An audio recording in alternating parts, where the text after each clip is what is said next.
Көптен әңгімелеспедік, TikTok деген бале болды. Райым Еркенің көзіне шөп салыпты деп жатыр өтірікшіл.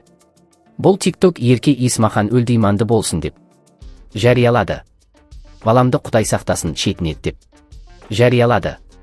Енді Райым көзге шөп салды деп шығарып жатыр. Екен, не дейміз, неге біздің жанұяға бірдеме боп қалғанын қалайды екен олар? Аллаға тапсырамыз, басқа амал жоқ. Жазасын берер. Бізде TikTok жоқ, бірақ достарымыз көрсетті, просмотр, рекке шығу үшін. Бүлініп жүргендері ау, осы тұста айта кетейін. Райым аман есен, ешқандай шөп салған жоқ. Мен кепіл. Ал Қайрат Нұртас не істеп жатыр екен? Райымға арнаған әніңіз бар ма? Бұрында бір жүріп, бір жүрмей, бір мезгілде түбегейлі қоштасып, одан қайтып кездесіп қалып сезім қайтадан лаулап. Не?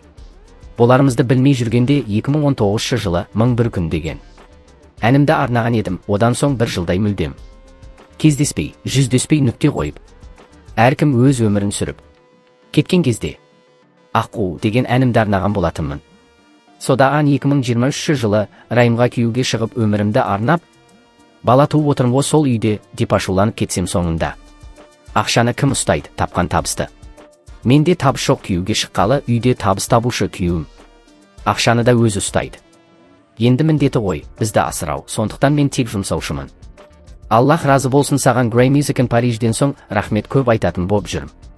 Негізі осындай сұрақ неге қояды екен? Оған жауап беріп отырған мен де жынды, деді Ерке Исмахан, Райымның сүйікті жұбайы. Ал сіздің ойыңыз қандай?